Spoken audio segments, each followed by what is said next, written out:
Hello students, today we are going to discuss the first chapter of human anatomy and physiology, and the name of the chapter is the cell. So what is a cell? Let's discuss about each and everything about the cell. Cell जो होता है हमारे शरीर की सबसे छोटी संरचना होती है, कोशिका बोलते हैं हम इसे हिंदी में. So what is a cell? A cell is the smallest structural and functional unit of a living system. और सेल की खोज किसने की थी? रॉबर्ट हुक ने की थी. सबसे पहले सेल की जो डिस्कवरी हुई थी रॉबर्ट हुक ने की थी इन 1665. और ग्रुप ऑफ सेल्स को हम क्या बोलते हैं? ग्रुप ऑफ सेल्स मिलकर बनाते हैं टिश्यूज़ मिलकर बनाते हैं ऑर्गन्स जैसे कि हार्ट हो गया, लिवर हो गया, किडनी हो गई. एंड ग्रुप ऑफ ऑर्गन्स मिलकर बनाते हैं ऑर्गन सिस्टम, जैसे कार्डियोवास्कुलर सिस्टम हो गया, यूरिनरी सिस्टम हो गया, डाइजेस्टिव सिस्टम हो गया आपका, इस तरह से. And all the systems, all organ systems will make a human body. Next है स्ट्रक्चर ऑफ ए सेल. तो हम स्ट्रक्चर ऑफ द सेल देखेंगे. ये देखिए, ये स्ट्रक्चर ऑफ सेल है. इसमें क्या है? एक स्फेरिकल आपको स्ट्रक्चर दिखाई दे रही है. ये कोई ज़रूरी नहीं है कि ये स्फेरिकल ही होगा. Almost it may be spherical, it may be rectangular, it may be oval shape. किसी भी शेप में हो सकती है. सेल की कोई पर्टिकुलर शेप नहीं होती है. तो अब हम देखेंगे सेल की जो शेप होती है क्या होती है. ये एक स्फेरिकल शेप है, आप देख रहे हैं. स्फेरिकल शेप है. ये जो आउटर लेयर है, ये जो आउटर लेयर है हमारी, इसको, ये जो आउटर लेयर है इसको बोलते हैं सेल मेम्ब्रेन. सेल मेम्ब्रेन बोलते हैं. तो ये क्या करती है? एक प्रोटेक्टिव लेयर होती है हमारी कोशिका की, हमारे सेल की, जो कि अंदर के ऑर्गेनल्स को प्रोटेक्शन देती है. और इसके कुछ आगे पार्ट होते हैं. आगे इनके अंदर, सेल के अंदर क्या होता है? ये जो देख रहे हैं आप, ये जो डॉट्स बने हुए हैं, इसको बोलते हैं साइटोप्लाज्म. साइटोप्लाज्म क्या होता है? साइटोप्लाज्म एक लिक्विड होता है, कलरलेस लिक्विड होता है, और ये थोड़ा सा स्टिकी भी हो सकता है इसके अंदर. And made up of water and कार्बनिक एंड कार्बनिक सब्सटेंसेस से मिलकर बना होता है ये जो साइटोप्लाज्म होता है. आगे इसके अंदर ये जो ऑर्गेनल्स होते हैं, ये जो डिफरेंट आपको दिख रहे हैं, एंडोप्लाज्मिक रेटिकुलम है, न्यूक्लियस, लाइसोसोम्स हैं. एंडोप्लाज्मिक रेटिकुलम के सरफेस के ऊपर राइबोसोम्स हैं, गोल्जी अपरेटस है, माइटोकॉन्ड्रिया है. तो इस तरह से ये इसके डिफरेंट ऑर्गेनल्स हैं जो इसके अंदर होते हैं. आगे हम इनकी डिटेल भी पढ़ेंगे सारे के सारे ऑर्गेनल्स की, कि क्या क्या होते हैं, क्या क्या नहीं होते हैं. तो different part of the cell and their functions. First of all हमने क्या देखा था? यहाँ पे सेल वॉल. ये जो है इसको सेल वॉल बोलते हैं या प्लाज्मा मेम्ब्रेन बोलते हैं. तो cell wall, what is a plasma membrane और what is a cell wall? This is the outer surface of the cell. ये हमारे सेल का सबसे आउटर सरफेस होता है. It can only seen with the help of microscope से ही हम इसे देख सकते हैं. हम इसे अपनी नंगी आँखों से नहीं देख सकते. It is formed of 40% lipids and 60% of protein से मिलकर बनी होती है ये. It is selectively permeable to selective substances, यानी कि ये कुछ ही सब्सटेंसेस को अंदर या बाहर आने देती है. इसमें सब कुछ नहीं जा सकता है. वो जो सिलेक्टिव है वो कौन कौन से हैं? वो वाटर हो सकता है, वो CO2 हो सकती है, वो ऑक्सीजन हो सकती है, और ग्लूकोज हो सकती है. इनके बिना और कुछ भी अंदर या बाहर नहीं आ जा सकता सेल के. What is next? It has osmotic properties. Osmosis को मेंटेन करने के लिए इसके अंदर ऑस्मोटिक प्रॉपर्टीज़ होती हैं सेल वॉल में. तो ये था प्लाज्मा मेम्ब्रेन हमारा. नेक्स्ट अब क्या रहेगा? एक मिनट रुकिए.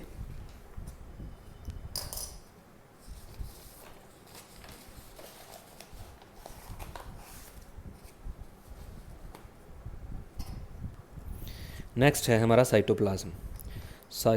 What is a cytoplasm? It is present with in the plasma membrane.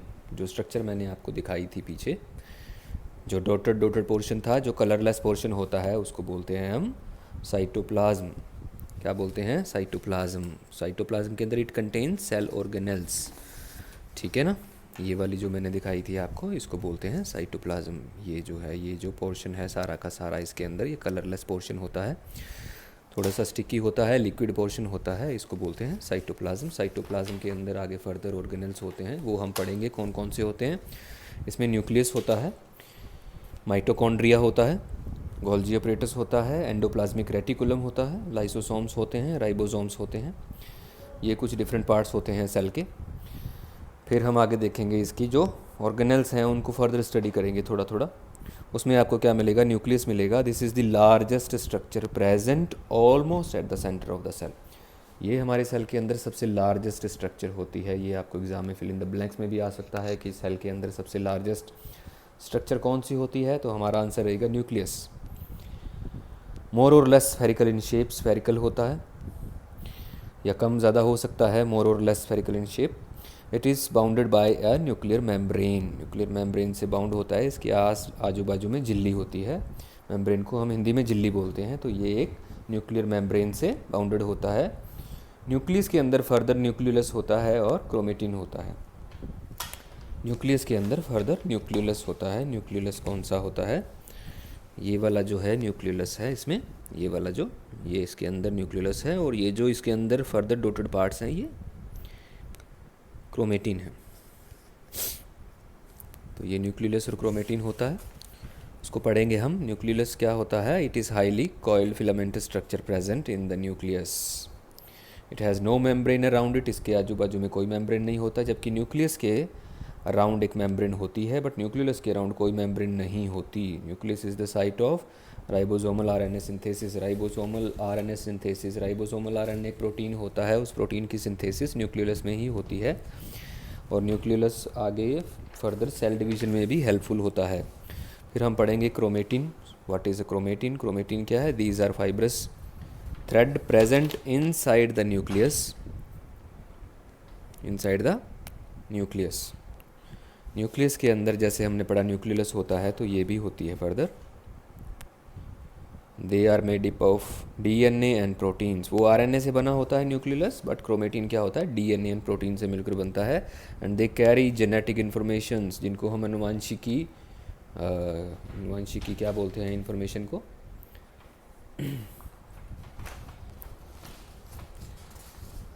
चलिए जो भी है वो अनुवांशिकी इन्फॉर्मेशन को ये जो कैरी करते हैं, एक ट्रांसफ़र करते हैं उन चीज़ों को। And at the time of the cell division जब होती है, क्रोमेटिन जो होता है कंडेंसेस इनटू क्रोमोसोम्स। क्रोमोसोम्स क्या होते हैं, वो गुणसूत्र जिनको बोलते हैं हिंदी में 46 पेयर्स ऑफ होते हैं। 23 पेयर होते हैं जिनमें लास्ट में XX और XY होते हैं। जो तो जेंट्स के अंदर XY लास्ट क्रोमोसोम्स पाए जाते हैं, और बाकी के XX होते हैं फीमेल में, ये होते हैं। फिर नेक्स्ट पढ़ेंगे हम आगे।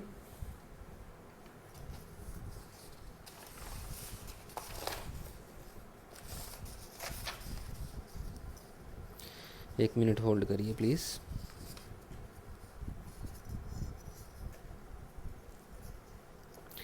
Late me switch off the fan first. I think I need to do this.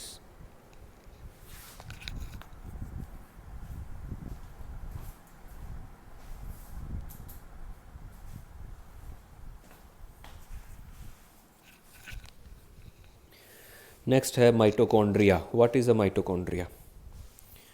What is a mitochondria? Mitochondria क्या होता है? They are present in the cytoplasm at variable numbers, a few hundred to few thousands. Mitochondria जो होता है cytoplasm में होता है। Cytoplasm आपको पता ही है, एक लिक्विड है, सेल के अंदर का पोर्शन है, लिक्विड पोर्शन, जिसको हम साइटोप्लाज्म कहते हैं। साइटोप्लाज्म के अंदर माइटोकॉन्ड्रिया होते हैं। माइटोकॉन्ड्रिया क्या है, डिफरेंट नंबर्स में हो सकते हैं, from a few hundreds to few thousands. कुछ 100 से लेके कुछ हज़ारों में हो सकते हैं ये mitochondria. Made up of 2 layers, इसके माइटोकॉन्ड्रिया की 2 लेयर्स होती है। An outer layer which is smooth and one is the inner layer which is known as cristae. Mitochondria is made up of protein, phospholipids and RNA. Protein से मिलकर बनता है, phospholipid से बन के बनता है, और आरएनए राइबोन्यूक्लिक एसिड से मिलके बनता है। Mitochondria is also known as the power house of the cell. Power house of the cell भी इसको कहते हैं। क्यों कहते हैं? Because the energy molecule ATP, adenosine triphosphate, is produced in mitochondria. Energy देता है ये सेल को, यहीं पर ATP का प्रोडक्शन होता है, और ये सेल को एनर्जी प्रोवाइड करवाता है to grow and multiply and to perform its normal functions. They also contain some important enzyme system, कुछ एंजाइम सिस्टम भी इनके अंदर होते हैं। एंडोप्लाज्मिक रेटिकुलम पढ़ेंगे अब हम। एंडोप्लाज्मिक रेटिकुलम क्या होता है? This is the most extensive cell organelle present in the cytoplasm. It consist of two membrane which are separated by a space. एक स्पेस होता है, उस स्पेस से ये सेपरेट होते हैं। सेल मेम्ब्रेन के अंदर एंडोप्लाज्मिक रेटिकुलम होते हैं जो टू टाइप के होते हैं, ए ग्रैन्युलर और rough endoplasmic reticulum, sorry granular और रफ एंडोप्लाज्मिक रेटिकुलम, और ए ग्रैन्युलर और स्मूथ एंडोप्लाज्मिक रेटिकुलम। ग्रैन्युलर और ए ग्रैन्युलर में फ़र्क क्या होता है कि ये जो होते हैं एंडोप्लाज्मिक रेटिकुलम होते हैं, जो ग्रैन्युलर होंगे, जो रफ होंगे, उसके अंदर राइबोसोम्स उनके सरफेस के ऊपर होते हैं। यहाँ पर मैंने आपको बताया था, ये रहा, ये इसके आजू बाजू में दिख रहे हैं आपको। ये देखिए इसके ऊपर ये राइबोसोम्स दिख रहे हैं, ये जो डॉट्स हैं इनके बने हुए। और जो इसी तरह से एक दूसरा होगा उसके ऊपर ये राइबोसोम्स नहीं होंगे, तो उसको बोल देंगे ए ग्रैन्युलर और smooth endoplasmic reticulum. They contain ribosomes, they are present at the site of protein synthesis. Protein synthesis के अंदर ग्रैन्युलर वाले जो होते हैं, रफ एंडोप्लाज्मिक रेटिकुलम जो है, they are present at the site of protein synthesis. Next आ जाएगा हमारा ए ग्रैन्युलर होते हैं। जो ए ग्रैन्युलर क्या होते हैं? Also known as the smooth surface endoplasmic reticulum.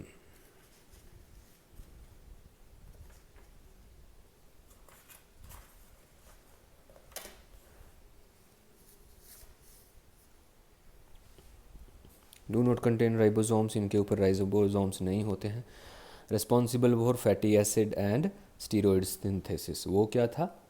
जो हमारा ग्रैन्युलर था वो present at the site of protein synthesis, वो प्रोटीन सिंथेसिस में हेल्पफुल होते हैं। और ये जबकि फैटी एसिड्स और स्टीरॉयड सिंथेसिस में हेल्पफुल होते हैं। They are stored and release calcium.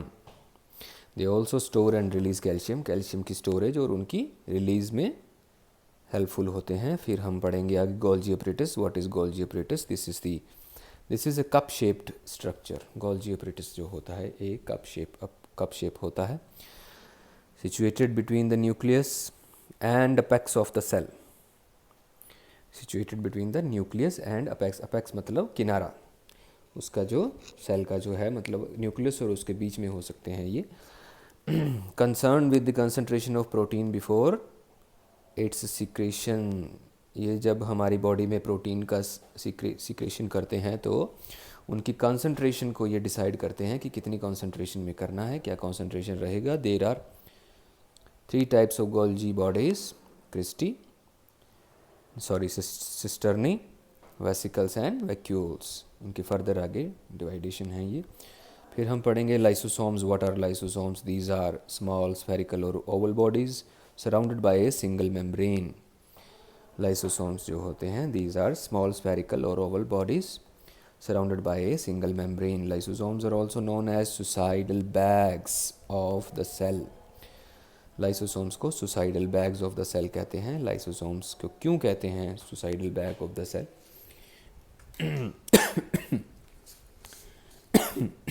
Sorry, इनको इसलिए कहते हैं suicidal bags क्योंकि इनके अंदर कुछ एंजाइम्स होते हैं। लाइसोसोम्स को बोलते हैं। लाइसोसोम्स के अंदर कुछ एंजाइम्स होते हैं जो कि एक मेम्ब्रेन से सेपरेट होते हैं इनके अंदर। लेकिन जब वो एंजाइम्स, मान लीजिए वो मेम्ब्रेन रप्चर हो जाए तो उसमें क्या होगा कि वो एंजाइम्स इनके साइटोप्लाज्म के अंदर आ जाएंगे। साइटोप्लाज्म के अंदर आने से वो सेल को ही ख़त्म कर देते हैं, तो इसलिए उनको suicidal bags of the cell कहते हैं। और राइबोसोम प्रोटीन और आरएनए से मिलकर बने होते हैं, जिसमें प्रोटीन 35% होता है और आरएनए 65% होता है। और राइबोसोम्स के कोई मेम्ब्रेन नहीं होता। They have no, I am sorry, lysosomes, we are studying lysosome, sorry, suicidal bag और लाइसोसोम्स को बोलते हैं, मैं राइबोसोम कहने लगा था।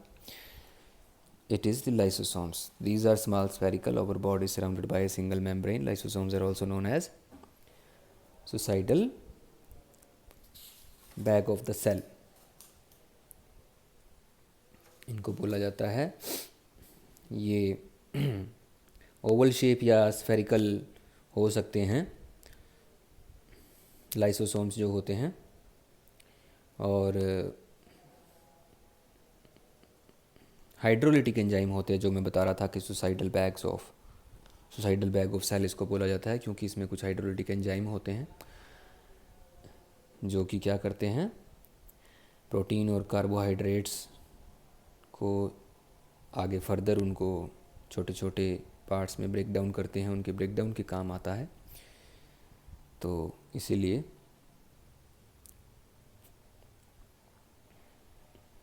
और कुछ स्पेशल कंडीशंस के अंदर ये क्या करते हैं कि ये जो अपना साइटोप्लाज्म होता है उसको भी एनगल्फ कर लेते हैं, उनको खा जाते हैं, उनको ख़त्म कर देते हैं, इसीलिए इन्हें सुसाइडल बैग ऑफ सेल कहा जाता है। और इनका वैसे फेगोसाइटोसिस कहते हैं उसको, फेगोसाइटोसिस के अंदर ये कर लेते हैं। और बाकी इनकी ऑटोलाइसिस भी इनके कुछ मेन फंक्शंस हैं, ऑटोलाइसिस है, ऑस्टियोजेनेसिस है, इंटरसेलुलर डाइजेशन है और फेगोसाइटोसिस है। तो लाइसोसोम्स इन कामों के काम आता है। ए वैरायटी ऑफ एंजाइम्स होते हैं, यहाँ पर जो लिखा हुआ है कि हाइड्रोलिटिक एंजाइम्स होते हैं। हाइड्रोलिटिक एंजाइम्स के अगर इनकी मेम्ब्रेन रप्चर हो जाए और हाइड्रोलिटिक एंजाइम्स साइटोप्लाज्म में आ जाएंगे तो वो साइटोप्लाज्म को ही ख़त्म कर देंगे। Suicidal bag of a cell. The enzymes mentioned above are separated by a thin membrane. If this membrane rupture, the enzyme would come out and break the cell itself. So that's why lysosomes are also known as suicidal bag of a cell. Okay students, फिर further हम पढ़ेंगे इसके आगे जो different parts हैं। Function of the cell, ये हमने उसके ऑर्गेनेल्स थे जो हमने पढ़े। अब हम पढ़ेंगे फंक्शन ऑफ द सेल कि फंक्शन ऑफ द सेल क्या होते हैं। Ingestion and assimilation, the cell ingests chemical substances like amino acids and intercellular और इंटरस्टिशियल फ्लूइड। इंटरसेलुलर कुछ cell ingest chemical substances, amino acids को इंटरसेलुलर और interstitial fluid के अंदर इंजेस्ट करते हैं। These substances are used to build up complicated substances like proteins की synthesis में ये हेल्पफुल होते हैं अमाइनो एसिड्स। फिर ये इनका और काम क्या है, ग्रोथ एंड रिपेयर। क्या काम है इनका, growth and repair. The ingested and assimilated material are used to synthesis new protoplasm. Protoplasm क्या होता है, cytoplasm and nucleus of the cell. यानी कि जो सेल के अंदर के जो हिस्से हैं, जैसे साइटोप्लाज्म है, उनकी न्यूक्लियस है, उनकी ग्रोथ के लिए, उनके मल्टीप्लिकेशन के लिए काम आते हैं ये इसका एक फंक्शन होता है। This leads to an increase in the size and growth of the cell. Okay, so next is metabolism. इसके फंक्शंस के अंदर आता है metabolism. It involves two processes, anabolism and catabolism. क्या करता है सेल, किस में हेल्पफुल होते हैं, मेटाबॉलिज्म में। मेटाबॉलिज्म आगे दो हिस्सों में डिवाइडेड है, anabolism and catabolism. The food material is used to growth and repair. Anabolism, जो हमारे बॉडी के कुछ पार्ट्स हैं, कुछ हिस्से हैं जिनको हम ग्रोथ चाहिए होती है या रिपेयर होती है, उनकी रिपेयर में हेल्पफुल होते हैं। और कैटाबॉलिज्म क्या होता है, this is the process in which the food material is broken down to release energy to various function of the cell. Cell को अपने नॉर्मल फंक्शन परफॉर्म करने के लिए एनर्जी की ज़रूरत होती है, तो ये कैटाबॉलिज्म के थ्रू हम जो फूड इनटेक करते हैं उसको ब्रेक डाउन करता है ताकि उसमें से सेल्स अपनी एनर्जी ले सकें। Restoration, this involves transport of oxygen from lungs through blood to the tissues and also removal of waste products like carbon dioxide. ये तो बहुत आसान है। ट्रांसपोर्ट करते हैं किसका, ऑक्सीजन का, from lungs to blood, bloods to जाता है टिश्यूज़ में, टिश्यूज़ टू जाता है ऑर्गन्स में, ठीक है। और आगे से जो ब्लड के अंदर जो वेस्ट प्रोडक्ट्स हैं या जो ब्लड के अंदर कार्बन डाइऑक्साइड हैं उसको रिलीज़ करने में भी हेल्पफुल होते हैं। And this is essential for the survival and function of the cell. Cell के सर्वाइवल और सेल की जो नॉर्मल फंक्शंस को परफॉर्म करने के लिए हेल्पफुल होते हैं। फिर आगे आता है आपका सीक्रेशन। सिक्रीशन में भी ये हेल्पफुल होते हैं। सिक्रीशन मतलब the cell eliminates waste products from the body resulting from catabolism and interstitial fluid से जो हमारे वेस्ट प्रोडक्ट निकलता है उसको हमारी बॉडी से फ्लश आउट करने के लिए, एक्सक्रीट करने के लिए हेल्पफुल होते हैं। These products are carried by blood from lungs and kidneys. So reproduction में भी सेल मददगार होता है। Reproduction means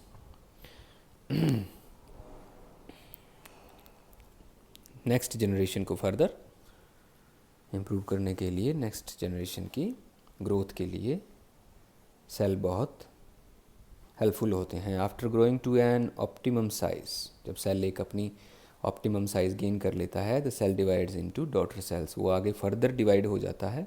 so reproduction of cells occur by two processes होते हैं, माइटोसिस और मियोसिस। माइटोसिस में क्या होता है इस प्रोसेस?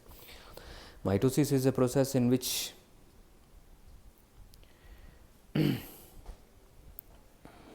वोन आउट सेल क्या होते हैं जो कि रिप्लेस्ड बाय न्यू वोन्स। वोन आउट सेल्स मतलब जो सही पोजीशन में नहीं हैं, जो अपना एक प्रॉपर वर्क नहीं कर पा रहे हैं, वोन आउट सेल्स वो होते हैं। तो वोन आउट सेल्स को न्यू सेल्स से रिप्लेस कर दिया जाता है। और the cells destroyed by any disease, या फिर किसी बीमारी की वजह से कुछ सेल डिस्ट्रॉय हो गए हैं तो उनको रिप्लेस कर दिया जाता है बाय प्रोड्यूसिंग न्यू सेल्स, इसको बोलते हैं माइटोसिस। फिर जो दूसरा है वो होता है मियोसिस। मियोसिस क्या होता है? Is a process of cell division occurring in the sex organs, that is testis and the ovaries. Ovaries females के अंदर होते हैं, टेस्टिस मेल्स के पार्ट बॉडी पार्ट्स होते हैं। तो टेस्टिस और ओवरीज के थ्रू जो इंटरकोर्स के थ्रू जो होता है सेल डिवीजन करते हैं हम।